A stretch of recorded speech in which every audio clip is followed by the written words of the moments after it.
Bom, pessoal, bom dia. É um enorme prazer estar aqui junto com vocês e é um orgulho ter recebido esse convite para poder fazer essa conversa com vocês da Universidade Estadual de Mato Grosso do Sul, para poder a gente construir junto uma série de possibilidades, de reflexões sobre a questão da aprendizagem. Bom, eu quero começar a minha conversa falando um pouco sobre essa imagem, que acho que ela traz um pouco desses elementos que eu pretendo trazer aqui junto com vocês, e que é a seguinte: eu sou biólogo de formação e durante muito tempo eu trabalhei com pesquisas relacionadas aos ecossistemas, às interações nos ecossistemas, e isso me ajudou muito a compreender todos os processos pelas suas interconexões. Isso me ajudou muito desde cedo, quando eu comecei a trabalhar com educação, a compreender a educação pela inspiração das relações entre os sistemas vivos. E isso, de alguma forma, me abriu muito as perspectivas dos modelos educacionais que a gente tem vivido. Posteriormente, tentando entender de uma forma um pouco mais aprofundada todo esse trabalho, eu desenvolvi as minhas investigações de doutorado, tendo como foco a educação, mas compreendendo, pela via da história da ciência, como é que o conhecimento ele se transforma, como é que as pessoas se apropriam, como é que acontece o desenvolvimento do conhecimento na sociedade como um todo, com o apoio de um médico polonês chamado Ludwig Fleck, que foi uma das referências da minha investigação, e também um maravilhoso biólogo, neurobiólogo, chamado Humberto Maturana, com o qual eu venho trabalhando há mais de 25 anos e pensando muito a partir de todas essas grandes contribuições que ele é capaz de nos oferecer. Nesse sentido, eu quero começar a nossa conversa trazendo uma pergunta. E a pergunta que é a seguinte: deixa eu só mudar meu slide aqui, que deu uma... Só um pouco. Ok. A pergunta é a seguinte: quais são os grandes desafios contemporâneos das instituições de ensino superior para conseguir formar profissionais de qualidade em uma sociedade complexa? Bom, eu trago essa pergunta. Em 2018, eu organizei o primeiro Congresso Brasileiro Online de Metodologias Ativas de Aprendizagem e a gente organizou várias pessoas que estão estudando de forma aprofundada essa questão da aprendizagem ativa. E para a gente poder construir esse congresso foi um negócio muito interessante, que antes da gente começar a pensar nas palestras, pensar em algumas referências temáticas, a gente pegou os inscritos e pediu que esses inscritos nos mandassem perguntas. E foi sobre a relação, foi no diálogo com as perguntas que a gente começou a desenvolver, a estruturar esse congresso. Isso foi uma estratégia bastante interativa e bastante importante. E aí, o que aconteceu?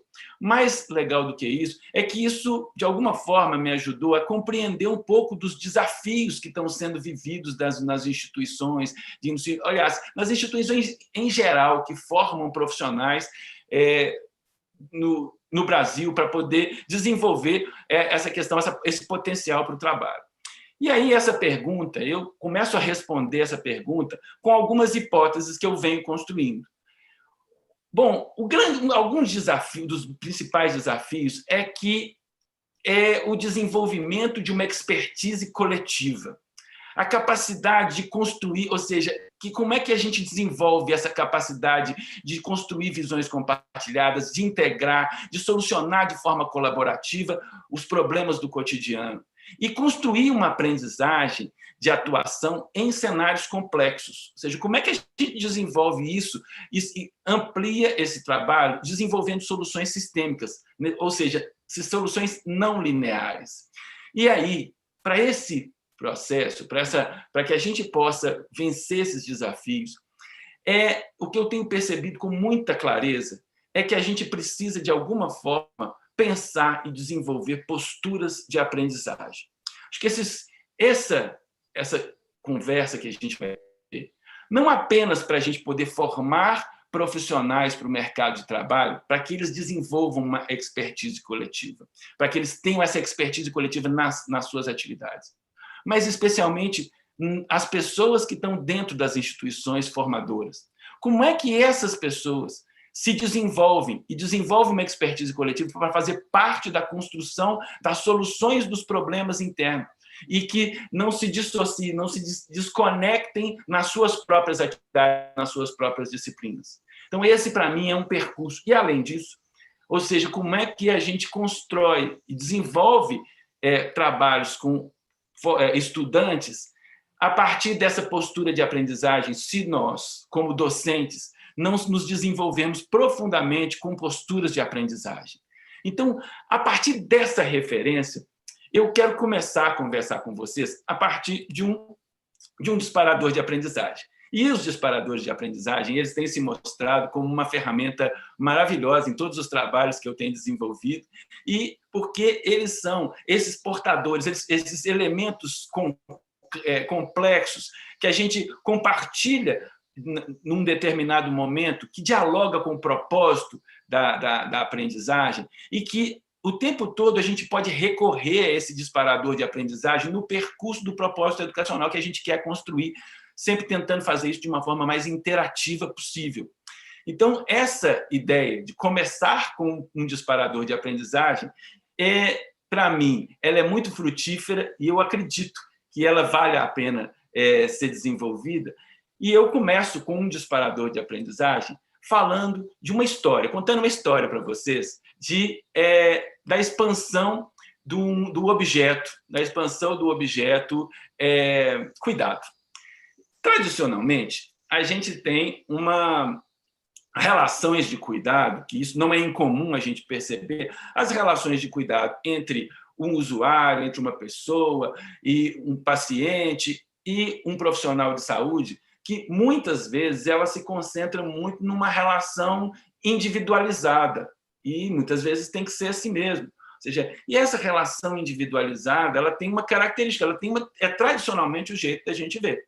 Bom, e aí o que acontece? Quando a gente pensa nessa relação individualizada, a gente, muitas vezes, o nosso jeito de olhar, ele já fica tão automatizado, a gente tem um estilo de pensamento que isso se torna natural, o óbvio.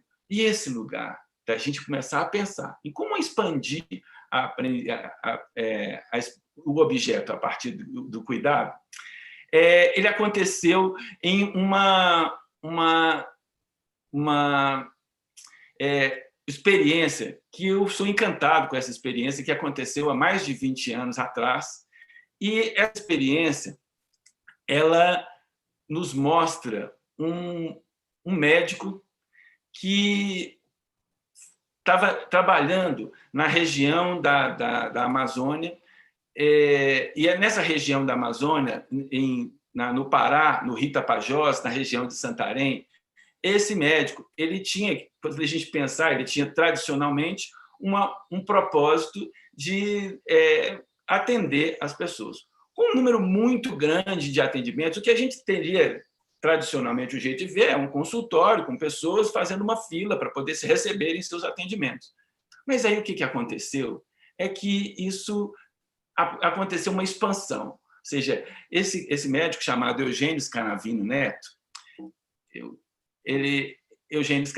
o que aconteceu? Ele chegou e trabalhou e chegou naquele lugar, em Santarém, e começou a conversar com as comunidades, a entender as comunidades e a reconhecer todos os problemas sistêmicos. E aí ele começou a olhar para elas de um jeito diferente, começou a ouvi-las e começou principalmente a reconhecer, a compreender que aquela saúde poderia ser desenvolvida por uma outra perspectiva, por uma perspectiva educacional. Como é que eles poderiam aprender a reconhecer as causas dos seus problemas de saúde e, a partir dessas causas, eles tentarem encontrar soluções compartilhadas. E ele fez isso resgatando profundamente a humanidade daquelas pessoas, trazendo junto a conversa, a dança e a alegria do circo.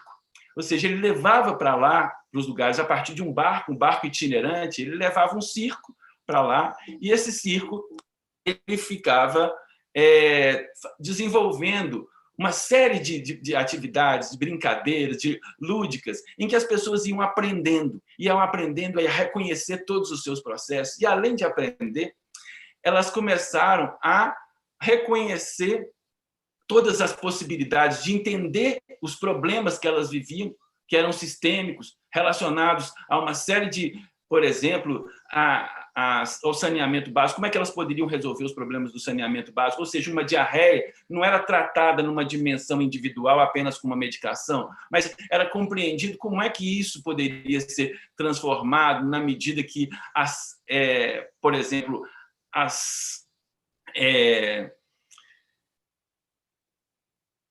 o processo de higienização fosse compreendido, tratamento da água e assim por diante. Isso aconteceu de um jeito bastante surpreendente e os resultados foram maravilhosos.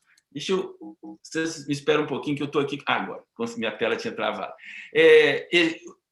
Resultados maravilhosos, porque ele inseriu uma série de processos, uma série de contextos. E aí foi um negócio muito interessante, que quando eu ouvi o Eugênio falando, toda essa expansão, dessas possibilidades de transformação sustentável, porque quando eles começaram a entender os problemas, eles começaram a olhar para os problemas de uma forma sistêmica e a entender as suas causas. E aí começaram a encontrar soluções não apenas para a dimensão da saúde, mas especialmente para todos os processos que eles viviam relacionados à moradia, relacionados às interações, etc.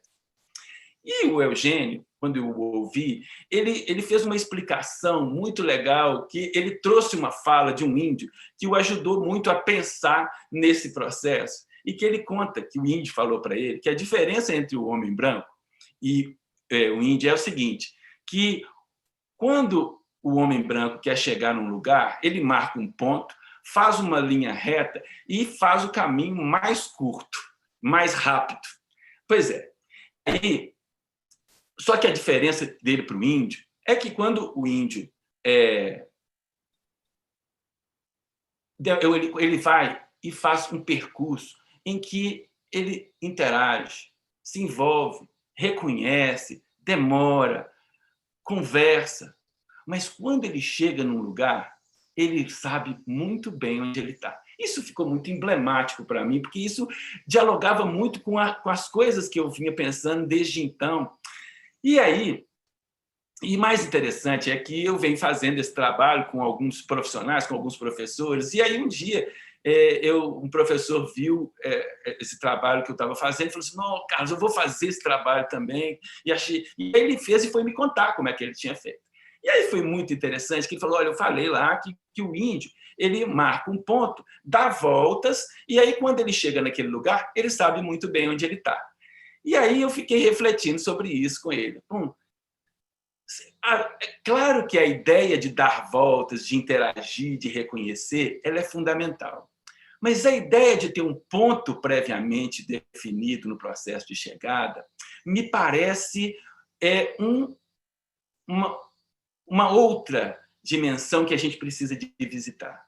Quando eu conto essa história, a ideia do ponto de chegada, ela não nasce previamente à experiência, mas ela faz parte de todas as interações, das visitas, e é nesse movimento das visitas, nesse movimento das interações, que é construído o lugar de chegada.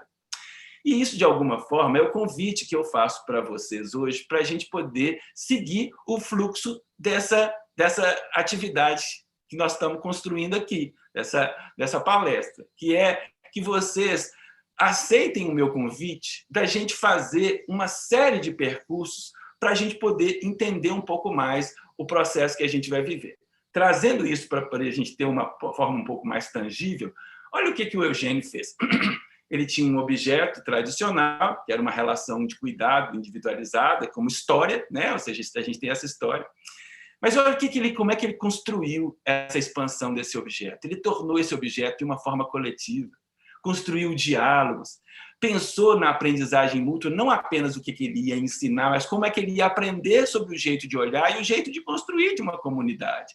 Trouxe alegria para essa comunidade e envolveu a questão da arte. E aí, quando ele envolveu a questão da arte, ele trouxe o circo, que resgata toda a nossa humanidade, a nossa ludicidade de crianças, e nos ajudou aquele grupo a construir a autonomia de aprender a cuidar da sua própria saúde, dando sustentabilidade, não, além do projeto, para os processos locais. Ou seja, ele acessou aquela inteligência coletiva e, além de tudo, buscou configurações emocionais propícias para o desenvolvimento daquele trabalho. E aí, feito isso com educação e, principalmente, indo de encontro, promovendo o encontro. Essa ideia do objeto cuidado se expandiu profundamente. Ou seja, ele fez esse percurso de uma forma bastante interessante. Pois bem, para a gente poder dar continuidade, a partir daquela primeira pergunta que eu trouxe para vocês, quais são os desafios, eu trago esse disparador para a gente poder tentar ir de encontro a essa segunda pergunta. Por que é que, normalmente, nas experiências que eu tenho vivido, de visitar instituições de ensino superior, de trabalhar com outras instituições, por que a gente não tem aprendido a atuar em ambientes complexos e desenvolvido uma expertise coletiva em média? Por que a gente não tem construído esse processo como um todo? E eu vou trazer para vocês algumas hipóteses que estão sustentadas em algumas referências importantes que me ajudaram a desenvolver esse trabalho, em que, para a gente poder tentar se localizar. Como é que a gente vai se localizar? Expandindo a aprendizagem sobre o nosso processo de aprendizagem. Como é que a gente faz isso? E eu vou começar por um lugar, visitando lá no século XIX, no iniciozinho do século XIX, um francês chamado Jacquard, que desenvolveu um tiar associado a uma inovação. Como é que ele desenvolveu essa inovação para esse tiar?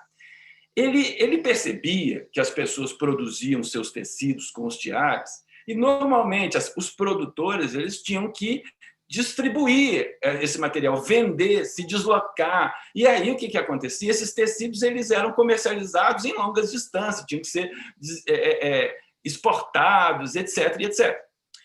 E aí, o que acontece? O que ele construiu? Ele construiu sobre uma matriz, ele construiu um cartão perfurado, onde existia um tiar que ele produziu, que associado que tinha a esse código, que sabia interpretar esse código, e ao invés dos tecidos serem levados para longe, o que começou a acontecer? Acontecia que os tecidos eles poderiam produzir, os tiares poderiam produzir tecidos lá longe, a partir da informação, desse código, de uma informação que era transmitida. Então, não mais era necessário o deslocamento do produto, apenas a informação ela era compartilhada e era transitável. Isso foi um divisor de águas importantíssimo na nossa era, na contemporaneidade, a partir dessa ideia da Revolução Industrial, porque a informação se tornou um elemento reconhecidamente transformador, onde ela poderia, de alguma forma, instruir determinado sistema, e a partir da instrução da informação, gerava-se resultados e produtos maravilhosos. E aí, a partir daí, veio o telégrafo elétrico, que fazia esse processo, e lá atrás, a própria gênese dos computadores, com Alan Turing, trabalhava nessa perspectiva da capacidade de processamento dos códigos, da capacidade de processamento das informações e apresentação de resultados mais sofisticados de produtos que eram resultado da instrução de um determinado conhecimento, de uma determinada informação, e ela era processada por máquinas. Pois bem, esse percurso, essa virtuosidade da informação, ela tem um lugar onde ela foi trabalhada de uma forma bastante profunda e intensa, que foi num movimento chamado de cibernética, que aconteceu na década de 40, e ele tinha vários atores importantes, e eu trago esse artigo, Comportamento, Propósito e Teleologia, que tem um ator especial dentro dele, chamado Norbert Wiener. Norbert Wiener ele trabalhava nos Estados Unidos com mísseis teleguiados. E esses mísseis teleguiados eles eram capazes de compreender a informação que era gerada pela imagem de um avião, de uma aeronave, qualquer que fosse ela, e, a partir dessa informação de deslocamento, esse míssil teleguiado ele alterava o seu processo de rota e respondia com um feedback que era capaz de acessar mesmo uma aeronave em movimento. Ou seja, era muito surpreendente como é que isso acontecia. A informação chegava e acontecia uma alteração no processo da máquina que gerava uma resposta adequada. Isso, cada vez mais, nessa dimensão da cibernética, tornou alguma coisa tão óbvia e tão inequívoca, essas invenções humanas, que passou-se a compreender, olha, era tão óbvio o que acontecia com as máquinas que não poderia ser diferente com o cérebro humano, que não poderia ser diferente com os sistemas vivos. Era claro que isso que acontecia era daquele jeito. Era óbvio. Ou seja, essa ideia, essa continuidade do processo de que a cibernética, ou seja, o controle e a comunicação, ele foi trabalhado, começou a ser trabalhado não apenas nas máquinas, mas a gente começou a compreender os sistemas vivos, os sistemas humanos, como máquinas vivas, que eram capazes de receber informação de um objeto, capaz de processar e dar respostas. Isso transformou profundamente o nosso jeito de olhar para o nosso processo de cognição. É aí, desse movimento da cibernética, que existe uma hipótese bastante profunda que todas as ciências cognitivas foram desenvolvidas. E essas ciências cognitivas elas partiram para esse lugar, para essa percepção de uma relação entre máquinas e sistemas vivos. Lá atrás, logo na saída, o Edgar Morin ele traz uma frase que é uma frase muito legal. Ele tem um livro que chama A Natureza da Natureza, que talvez seja um dos livros mais qualificados que ele escreveu lá em 77, e que ele discute profundamente essas relações da interferência da cibernética, e ele traz uma frase que é muito legal, que, incapaz de introduzir a vida numa máquina artificial, tal cibernética é demasiado capaz de introduzir a sua ausência na vida das pessoas, nas nossas vidas individuais e na sociedade.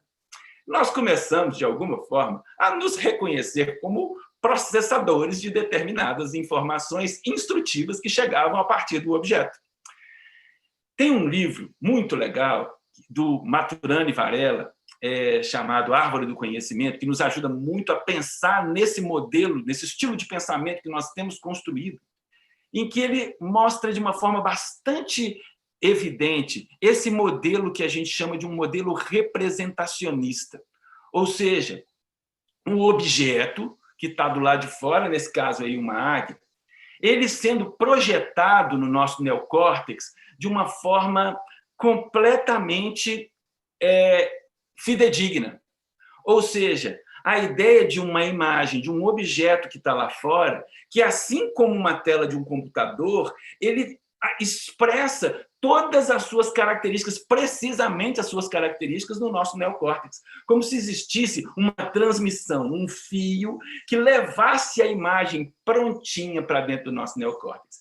E essa percepção acurada de um determinado objeto nos faria responder da forma mais adequada se a gente tivesse um aparelho adequado, suficientemente qualificado para poder conceber esse objeto. E esse objeto, não apenas uma águia, mas tudo. O conteúdo, aquilo que foi escrito num livro, uma equação matemática, ou seja, um filme, um vídeo, tudo que estivesse lá fora, um objeto, traria para nós informações, e a nossa capacidade de processar, de estar mais perto ou mais longe, olhando com muito mais qualidade para aquele objeto ou não, definia a nossa capacidade intelectual, foi no mesmo lugar onde apareceu essa ideia do quociente intelectual, do QI. Aquelas pessoas mais bem aparelhadas eram capazes de se aproximar do objeto de uma forma bem qualificada. Aquelas pessoas que não tinham tanta competência quanto ela, elas teriam que repetir, tentar melhorar seu aparelho para poder fazer esse processo. Bom, nesse aspecto, o que a gente vê hoje na nossa tradição, que não nasce na cibernética. A cibernética é só uma expressão mais sistematizada de como que a gente compreendeu as ciências cognitivas para a gente poder começar a viver. Isso ficou muito mais referenciado nas nossas atividades escolares. Aí a minha pergunta é a seguinte: diante de um desenvolvimento vertiginoso atual da inteligência artificial, qual que é o sentido da insistência no processamento de informações com foco restrito no conhecimento? Quais seriam os benefícios sistêmicos de um investimento na construção de uma expertise coletiva, na autonomia e na sustentabilidade dos sistemas de atividade? Essa é uma pergunta que, para a gente poder visitar esse lugar, onde a gente ainda tem muito dessa tradição, as influências de um determinado estilo de pensamento, que a gente tem chamado de uma corrente, que é uma corrente cognitivista, que acredita num processo de representação de uma realidade universal pronta e que é transmitida pelo professor, é transmitida pelos livros e nos instrui o nosso sistema. Nós não levamos o nosso processamento sistêmico como organismo, como atividade, e, na verdade, nós nos tornamos um sistema processador que recebe determinada instrução e dá respostas. O nosso foco, ele está na informação, em como é que essa informação nos torna capaz de solucionar, de receber, ao recebê-la, de nos tornarmos mais capazes de atuar num determinado lugar, porque a gente já tem essa informação que já foi incorporada, ou seja, que nós fomos capazes de nos aproximar muito bem. E aí, nesse aspecto, o que acontece? Todas as vezes que a gente vai fazer um exame, um teste, a gente tem essa capacidade, depois de se ter processado, de ter sido instruído por um determinado professor ou um livro, alguma coisa, a gente é capaz de ir lá e resolver o teste e trazer essa informação. Ou seja, isso, de alguma forma, privilegia a racionalidade, privilegia essa parte superior do nosso cérebro, chamada de neocórtex, e que, de alguma forma, a gente deixou bem de lado as informações, porque elas poderiam ser ruídos que, de alguma forma, interferiam de forma importante na nossa capacidade de processar refinadamente os nossos conteúdos. E aí, nesse aspecto, quando a pessoa tinha um aparelho bastante organizado, capaz de compreender a informação, de processar a informação, essa pessoa, ela recebia a recompensa de notas boas. E aí, quando a pessoa ela não estava aparelhada o suficiente, e aí, ou de alguma forma, quando essa pessoa não tinha toda essa capacidade, ela tinha que se esforçar bastante para poder se aproximar do objeto. E aí, nesse aspecto, a gente gerou um movimento muito individualizado e de exclusão entre aqueles que são capazes de chegar e outros que não. E a competitividade e essa individualização do conhecimento, ela passou a fazer muito parte da nossa estrutura. Voltando naquela hipótese, nós trabalhamos muito a expertise individual, mas, de alguma forma, nós não temos trabalhado de forma substancial a ideia da expertise coletiva. Nesse aspecto, surgem os métodos de aprendizagem ativa, as metodologias ativas de aprendizagem. E as metodologias ativas de aprendizagem, eu trabalho com muitas delas, elas ficam num lugar no fio da navalha.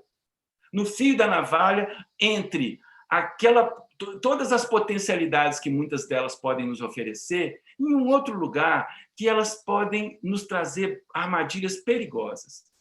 Trabalhar com uma sala de aula invertida, um PBL, um TBL, ou seja, quando eu começo a me focalizar demais nos métodos, e eu perco a referência de que o método ele tem uma abordagem extremamente complexa para ser desenvolvida, e eu começo a usar uma sala de aula invertida para poder ajudar o estudante a chegar melhor no conteúdo, a chegar a captar melhor a informação e a processar melhor aquela informação que é ideal para quando ele estiver lá longe, como profissional, ele possa usar essa informação para poder desenvolver.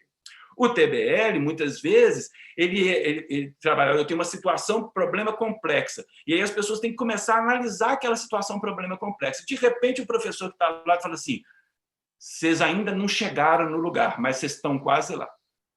Quando se fala isso, ou seja, é que existe previamente uma forma adequada de descobrir qual é o problema, de solucionar o problema. E aí, o que acontece é que essa ideia, ou seja, de alguma forma, esse método, ele ganha toda essa característica cognitivista de tentar buscar um objeto que já está pronto lá fora.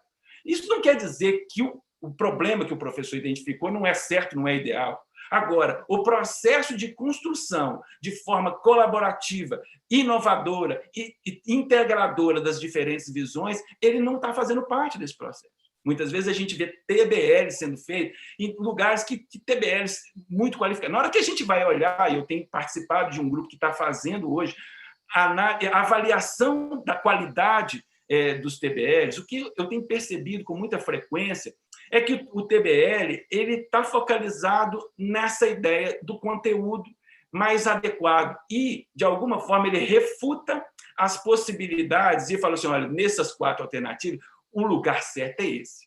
Agora, como é que eu construo uma aprendizagem baseada em equipes, Team-Based Learning, TBL, onde eu tenho uma alternativa e onde eu apresento dentro das possibilidades de resposta, diferentes contextos.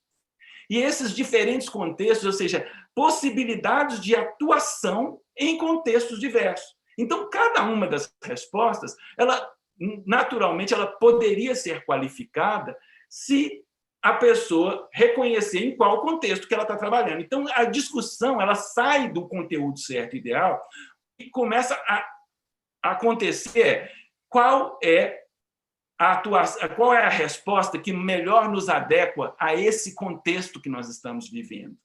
Isso faz uma transformação profunda, porque eu paro de olhar para o conteúdo, para um objeto estático, e começo a olhar para um processo, um ambiente de mudança. E aí, quando a gente olha para esses métodos, eu acho que existe uma diferença muito grande entre um método que é participativo, em que eu espero a participação das pessoas para que elas consigam alcançar um lugar que eu previamente estabeleci, ou quando ele é interativo, ou quando eu levo em consideração a diversidade do olhar profunda de cada uma das pessoas e elas constroem juntas. Essa distância, esse jeito de olhar, quando eu olho para os métodos e não focalizo no desenvolvimento da expertise coletiva e eu focalizo só nesse modelo cognitivista, nessa perspectiva cognitivista, faz para mim uma grande diferença e está dentro de uma das hipóteses de como é que não tem conseguido construir, desenvolver profissionais capacitados e muito qualificados para poder atender a sistemas complexos do trabalho. E aí a gente precisa, e eu fico vendo isso como uma continuidade, de uma forma, porque eu trabalho nesse lugar, dentro das instituições, em que eu fico vendo as pessoas chegarem com esse foco na ensinagem, com esse foco no objeto e com pouca abertura para poder aprender a construir processos complexos e construir essa expertise coletiva e transformadora. Nesse aspecto, pessoal, eu gosto muito de olhar para esse gráfico. Esse gráfico nos diz muito fortemente como é que nós vivemos essa distância entre essas duas dimensões. Os nossos ambientes de aprendizagem, nossos ambientes de ensino, eles estão muito focalizados nessas zonas de alta certeza, de alta concordância. As diretrizes, os protocolos, os padrões, os guias, estão todos ali, nesse cantinho do inferior esquerdo, onde as verdades estão prontas, onde o processo, onde tem muita certeza e onde tem muita concordância. E é nesse lugar que, normalmente, as instituições trabalham, é nessa dimensão aqui. Só que o que acontece? Acontece que, quando a gente vai para uma outra dimensão, quando a gente vai para um lugar do serviço, da complexidade dos processos, a gente precisa de tomar decisões. O foco dos lugares do serviço não é uma avaliação que vai me dizer se eu estou bom ou se eu estou ruim. São as decisões compartilhadas que geradoras dos melhores resultados para aqueles propósitos comuns, para aqueles propósitos coletivos. E eu normalmente faço isso em zonas de baixa certeza e baixa concordância. Nesse aspecto, quando a gente vive essas zonas, como é que a gente faz? A gente precisa de ter outras competências. A gente precisa de saber conversar. A gente precisa de saber reconhecer de forma sistêmica os lugares onde a gente trabalha. E aí a gente precisa de aprender com o erro. O erro que, dentro de muitas instituições, é a sua característica de como é que você se aproxima ou não de um objeto mais adequado, e a ideia do erro se torna a grande possibilidade de você encontrar soluções compartilhadas, porque aí você começa a ver como é que, dentro de diferentes características dos sistemas complexos, como é que eu aprendo com o erro, como é que eu vejo com ele. Ou seja, então, essa migração dessa região para essa região é um dos grandes desafios das instituições para a gente construir uma expertise que forma profissionais capazes de gerar autonomia nos sistemas onde trabalham e solucionar de forma compartilhada. Então, um exemplo que eu tenho de caos, por exemplo, é esse momento que nós estamos vivendo da pandemia. Quantas e quantas vezes a gente tem tido grandes dificuldades porque a gente não aprendeu a interconectar e solucionar de forma compartilhada em termos históricos. A gente tem cada um das pessoas com uma visão, achando que o seu objeto é o objeto ideal, está pronto lá fora de um jeito certinho, e que o outro está muito enganado de não pensar igual a você. E aí a gente perde toda a referência de encontrar soluções nessas regiões, nesse lugar do caos. Ou seja, nesse lugar nós temos baixíssima certeza e baixíssima concordância, mas a gente também não desenvolveu a capacidade plena de construir soluções qualificadas, compartilhadas, baseadas em diálogos e que acessam a literatura e com qualidade científica tudo que já foi produzido e sustentado para a gente desenvolver, como nos desenvolvermos como sistema. A partir desse gráfico, eu trago uma pergunta. Quais seriam os fundamentos de uma transformação educacional para sair desse lugar de uma expertise individual e de um processamento ideal de informações instrutivas que saem do objeto? E como é que a gente faz para poder olhar isso de um novo jeito? Pensando lá no de Ludwig Fleck, buscando viver um outro estilo de pensamento. E esse outro estilo de pensamento, ter mutações de estilo de pensamento, que é o que o Ludwig nos ensina, eu começo a trabalhar, muitas vezes, com essa casinha. Essa casinha, para quem me acompanha, eu trabalho com essa casinha de uma forma contínua, com várias pessoas, e às vezes com um número muito grande de pessoas, e convido as pessoas, vocês também estão convidados a olhar para essa casinha e olhar por um pouquinho para essa casinha. E aí, depois que as pessoas olham por 1, 2 minutos para essa casinha, eu convido as pessoas a formarem duplas e conversarem sobre ela. E aí, na medida que elas estão conversando sobre ela, elas começam a falar sobre o que viram. Mas a minha proposta é a seguinte, que aquele que ouve fique atento para os seus próprios pontos cegos. O que aquela pessoa está falando comigo que eu não vi na casinha? E aí, quando a gente pega numa plateia, olha a nuvem de pontos cegos que a gente percebe. São inúmeros pontos cegos. Normalmente, tem muito mais ponto cego do que ponto visível. E aí, o que é muito legal é que a gente acha que o objeto que está lá fora ele é capaz de nos instruir. Olha, quando a gente percebe, é tão arrebatador esse trabalho com essa casinha, porque a gente percebe que nós temos formas de distinguir o mundo. Não existe um mundo pronto lá fora. Existem formas de distinção que nós temos, por mais hermético que seja um objeto, por mais estruturado, cada um de nós concebe aquele objeto, concebe o mundo com operações de distinção. São distinções que eu faço, que emergem da minha história, das minhas emoções, do meu percurso de interações de aprendizagem. E é daí que o mundo emerge. As minhas operações de distinção, elas vão nascer daquilo que eu aprendi, da forma com que eu aprendi a ver o mundo. Então, não existe um mundo chapado e pronto ao qual a gente tem que se aproximar do ideal de ver. Existem diferentes formas de conceber o mundo. E quando a gente olha para esse lugar, que existem diferentes concepções de mundo, e que não existe um objeto instrutivo, mas existem cada uma das nossas estruturas, cada uma das nossas configurações históricas deixa emergir um mundo, a gente transforma o jeito de pensar na educação. Mas para a gente, quando a gente olha para esse lugar, aí a gente tem uma pergunta importante. Bom, se cada um vê o mundo de um jeito, se cada um vê tudo, bom, isso claro que vai dar bagunça. Nós precisamos de muito controle, e aí talvez a informação seja o elemento controlador. Mas porque a gente vai dar uma bagunça danada, porque cada um está vendo um jeito diferente de ver o mundo. E me parece que esse lugar, talvez, de desconfiar na nossa humanidade, seja um lugar importante que a gente precise de visitar. A natureza humana. Existem algumas investigações que nos ajudam muito a pensar em como é que na linguagem, como é que a gente, a partir da linguagem, a partir dessa sofisticação que nós construímos na linguagem, como é que isso está relacionado com a nossa própria natureza? Tem um antropólogo fantástico e que tem uma hipótese maravilhosa que ele nos diz que há em torno de 7, 6 milhões de anos atrás, quando nós passamos a fazer esse movimento bípede, o que aconteceu foi um estreitamento da bacia das mulheres. As mulheres ficaram com a bacia um pouco mais estreitada.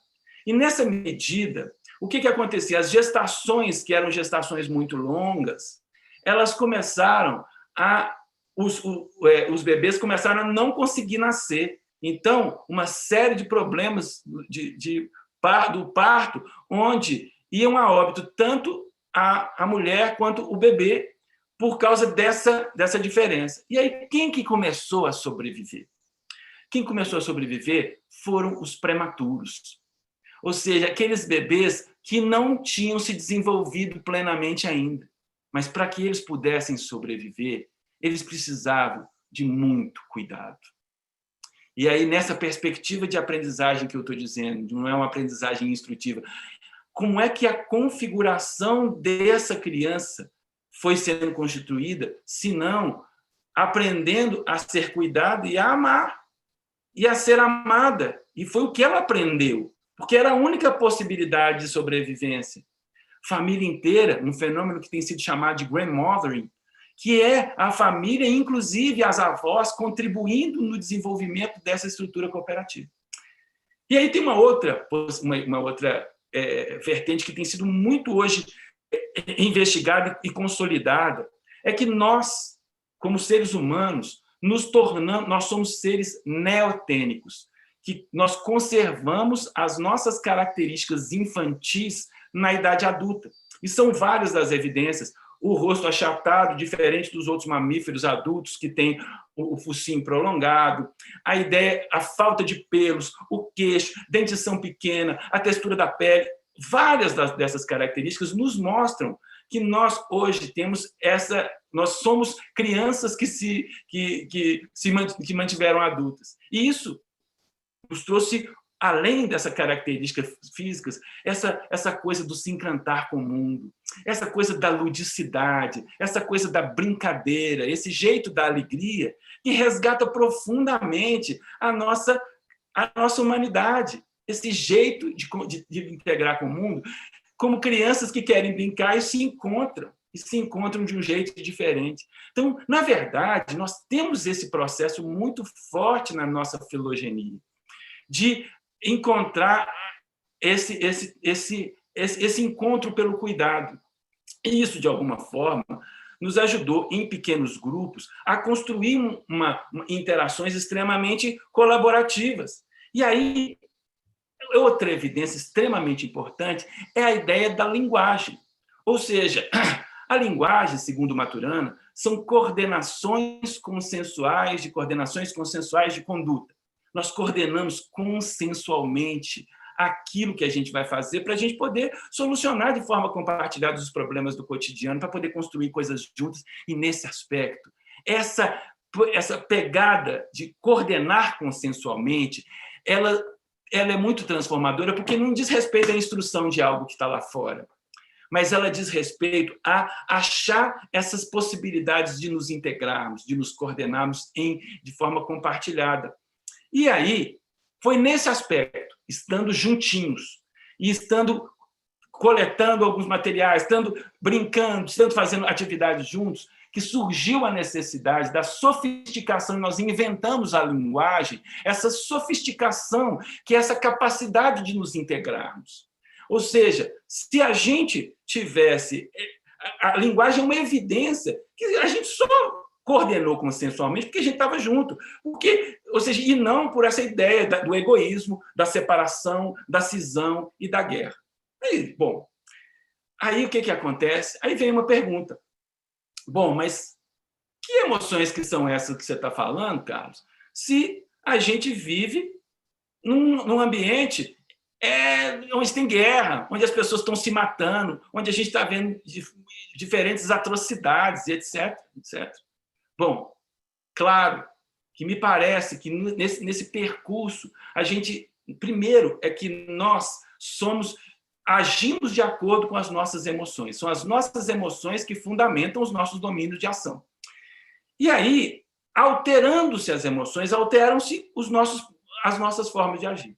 E existem algumas evidências que algumas bifurcações emocionais aconteceram, especialmente nos últimos 10 a 15 mil anos, em que nós começamos a conservar essa emoção do poder, da guerra, da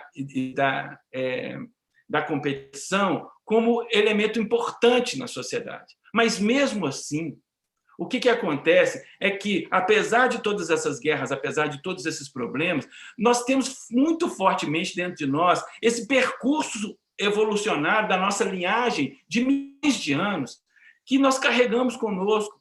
Então, essa potencialidade colaborativa, ela emerge com continuidade, especialmente se a gente vive configurações propícias à sua emergência. Esse, para mim, é um importante lugar. E esse lugar, ele nos convida a pensar. Eu estou aqui fazendo essa atividade interativa no trabalho, na escola. Em que emoção que eu estou operando?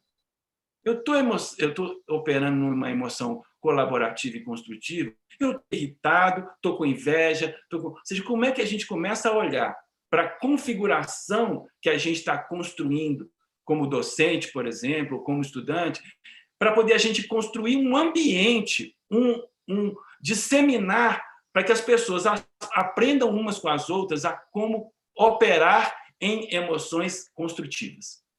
Como é que a gente passa a olhar para as nossas emoções e revisitar as nossas emoções e falar, entendi, a nossa emoção ela precisa de ser transformada para a gente poder construir algo diferente.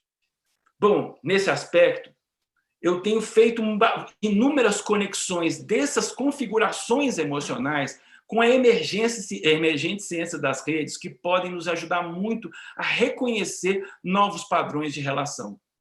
Bom, Paul Baran, na década de 60, ele foi convidado pelo governo dos Estados Unidos e perguntaram para ele qual que seriam as melhores configurações no caso de uma guerra fria. E o Paul Baran desenhou esses 3 diagramas. E esses 3 diagramas eles mostram uma relação centralizada, uma relação multicentralizada, que é a que a gente convive hoje de uma forma mais típica, né? Ou seja, esse modelo hierarquizado. E ele falou que, naquele momento, o que haveria de melhor forma seria essa construção de redes distribuídas. Ou seja, essas redes centralizadas, elas dialogam muito profundamente com as redes distribuídas, ou seja, nós temos redes multicentralizadas e temos redes distribuídas funcionando. O grande desafio é como é que a gente consegue migrar desse lugar para esse. Vocês percebam que todas essas bolinhas dos 3 diagramas, elas estão no mesmo lugar. O que muda é a configuração. E, na medida que a gente muda a configuração, a gente amplia todas as potencialidades que, outrora, a gente tinha que buscar a autorização de um chefe para o chefe conversar com outro chefe para poder a gente interagir, e, de repente, a gente começa a interagir de um jeito ou de outro, ou seja, um com o outro. Mas por quê? Porque a gente aprendeu a construir uma expertise coletiva, onde a gente começa a relacionar-nos a partir de uma outra percepção. Ou seja, que a gente começa a construir sistemas de aprendizagem em rede. E esses sistemas de aprendizagem em redes, eles demandam um acesso à inteligência coletiva.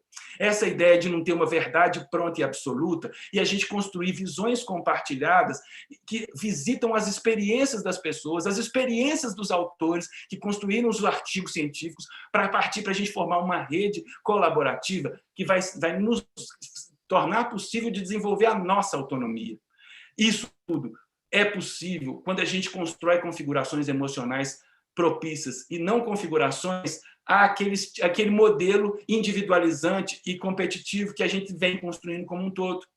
E aí a gente vai construir propósitos comuns. E a gente desenvolver uma expertise coletiva capaz de aprender com os erros, de olhar para o erro de uma nova forma.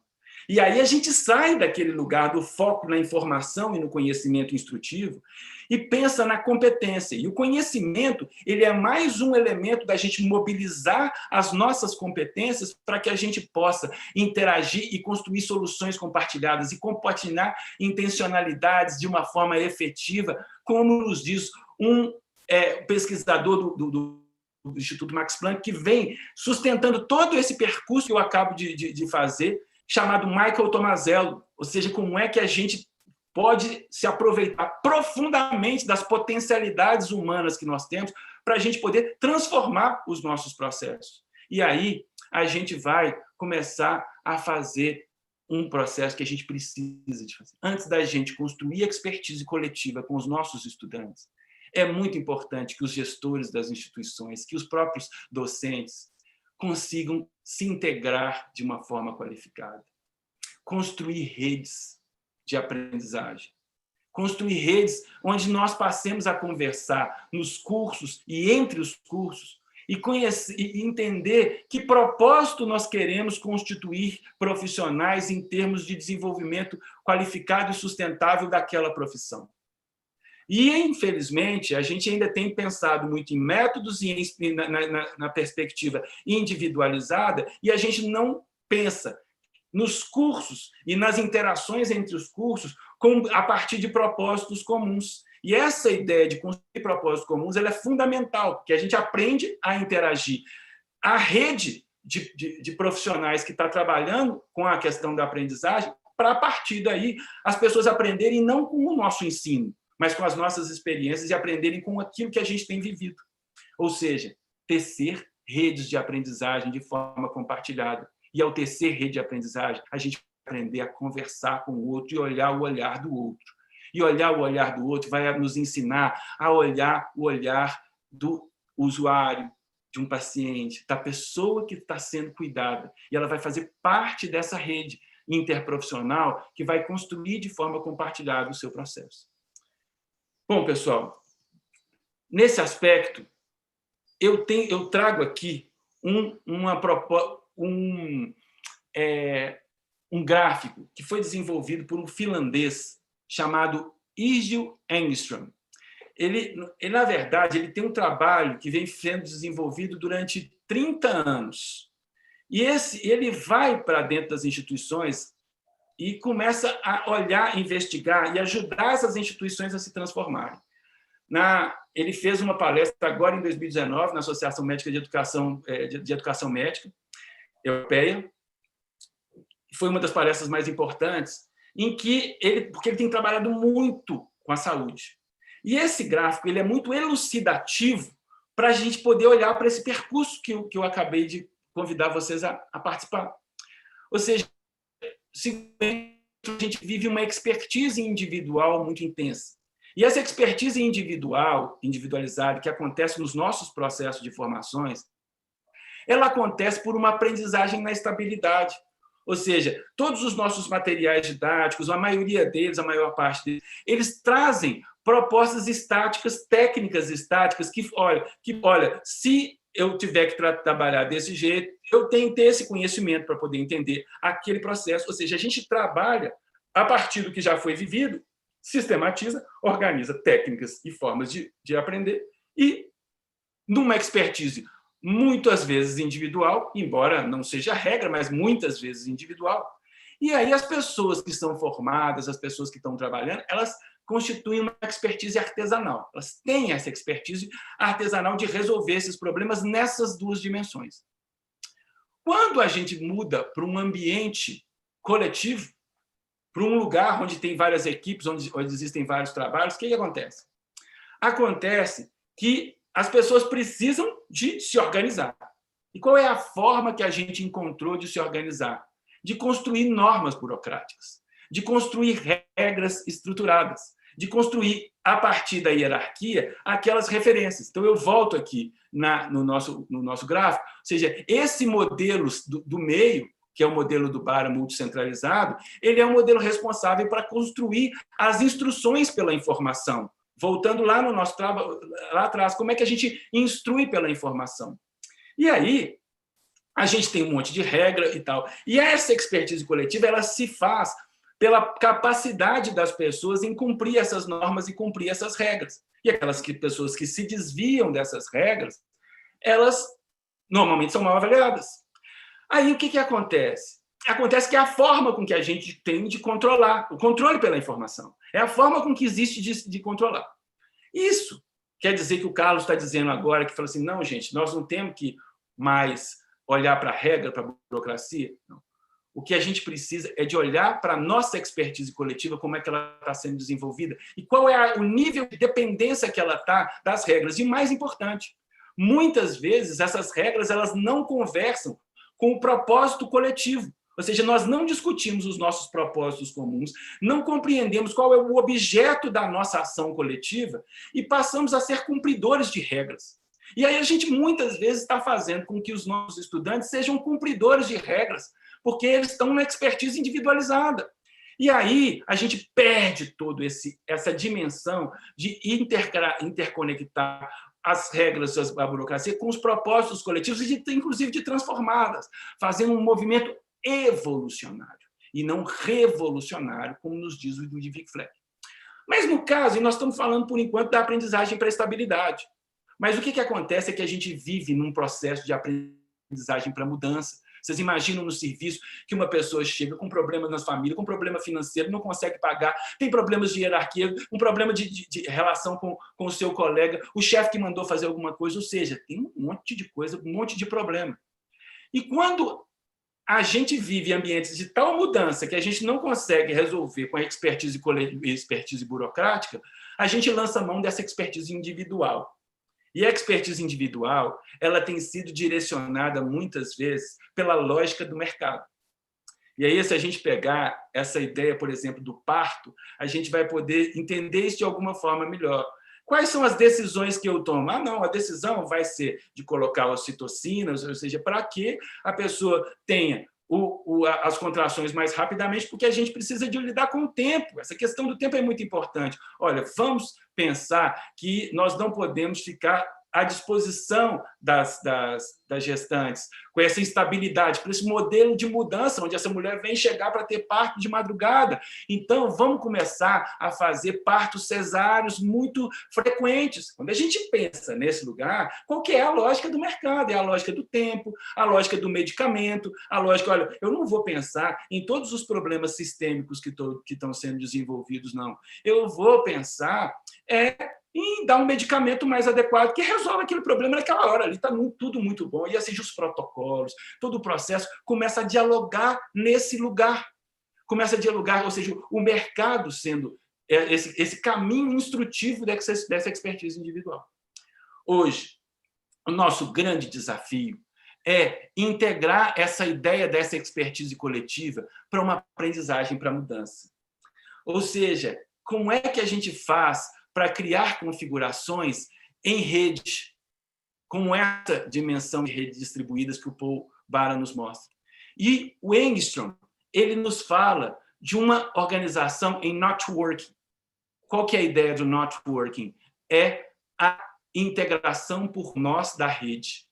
E essa integração por nós da rede, ela busca, ao invés da instrução de uma rede centralizada, nos propósitos comuns, por exemplo, no caso de um parto humanizado, o que nós queremos, se não um cuidado e uma atenção para aquela gestante e juntos? E como é que a gente cria soluções criativas e juntas para que a gente possa trabalhar de uma forma adequada, mas continuando a ideia da humanização do parto, resgatando aonde? Resgatando a nossa humanidade. Como é que a gente olha, por exemplo, para um processo de uma pessoa, a relação entre a atenção primária e a atenção hospitalar, como é que a gente faz? Como é que a gente cria redes para poder olhar para a pessoa nesse processo e entender e colocá-la fazendo parte dessa tomada de decisão compartilhada junto da rede, para que a gente possa, de uma forma consistente, qualificada, desenvolver as nossas soluções de forma compartilhada. Tudo isso acontece a partir da expansão do objeto. Cada um de nós, emerge um objeto na relação do cuidado. Integrando, por exemplo, fazendo integrações entre diferentes profissionais de saúde, a gente vai começar a organizar e as pessoas vão sentir o propósito de se desenvolver. Ontem eu estava fazendo uma reunião, um fisioterapeuta falou assim, olha, eu detesto ser chamado para uma intervenção para poder fazer uma mera aspiração. Eu queria fazer parte da compreensão do processo como um todo. E é isso muito mobilizador na discussão que ele estava fazendo com uma equipe de médicos, porque é esse sentimento da gente fazer parte, que é a grande transformação sistêmica de aprender a atuar e a expertise coletiva quando eu entendo a complexidade a partir do olhar dos outros e construo as soluções de forma compartilhada. Expando o objeto e, mais importante, eu aproveito as contradições como elementos frutíferos e altamente qualificados da gente chegar em lugares comuns. Aquela ideia da contradição ser uma forma de desavença se transforma nessa proposta da aprendizagem expansiva na medida que ela é o grande fruto da gente exercitar a nossa humanidade e construir consensos. E aí a gente expande a nossa aprendizagem em relação ao objeto. Para poder sintetizar isso que eu acabei de falar, a gente fez uma visita muito longa, em que a gente foi lá nos disparadores de aprendizagem, olhou para a Revolução Industrial, viu como é que ela está relacionada com a cibernética, na comunicação, no controle pela comunicação e o papel do objeto, construindo as ciências cognitivas e nos ajudando a compreender como é que a gente pensa a partir das máquinas. Aí, só que o que a gente fez? A gente foi lá e nos visitou muito antes, a gente olhou para a origem do humano, olhou para a nossa característica neotênica e essa nossa capacidade de construir colaboração pela ludicidade, pela nossa possibilidade de integrar na linguagem com emoções compartilhadoras. E aí a gente olhou para os métodos, como é que a gente tem olhado para os métodos muitas vezes como forma de chegar no objeto, e aí não tem pensado em métodos como formas fundamentais de desenvolver uma expertise coletiva em ambiente complexo para mudança. E aí a gente fica num modelo de avaliação entre avaliar pensando na aproximação ideal de um objeto e avaliar a partir dos propósitos comuns e como é que nós estamos atuando coletivamente para poder alcançar o propósito comum. Como é que nós estamos construindo visões compartilhadas. E a neurobiologia hoje desmistifica esse modelo, de alguma forma, dessa resposta como um processador ideal. As pessoas que têm um melhor QI processam melhor a informação e chegam e são os melhores profissionais. Eu fiz um vestibular extremamente difícil, sou muito capacitado, meu aparelho é muito melhor, então eu tenho que dizer que eu sou melhor profissional que outros profissionais. Ou seja, o que é isso, senão esse lugar do papel cognitivista da instrução pela informação? E aí a gente olha que a gente passa nisso, a gente olha os fundamentos de uma aprendizagem expansiva e de construir uma expertise coletiva, fundamentalmente usando o erro e as contradições como um elemento proliferador das tomadas de decisões compartilhadas e de construção de um mundo mais qualificado, sustentável e integrado, que, claro, pode ter profundas contribuições da inteligência artificial. Não tenho dúvida disso. mas nós precisamos desenvolver uma expertise coletiva muito qualificada para poder compartilhar e desenvolver as melhores soluções, aproveitando-nos dos dados que nos são apresentados, e não nos tornando reféns da instrução desses dados e que não sabemos exatamente para onde que nós vamos. E assim, a gente tem boas possibilidades de ressignificar e ampliar a nossa aprendizagem pela saúde. Gente, foi um prazer conversar com vocês aqui. Muito obrigado e eu espero que daqui a pouco a gente possa conversar um pouco mais sobre como implementar, como desenvolver isso, porque eu acho que tem sido a minha experiência de trabalho ao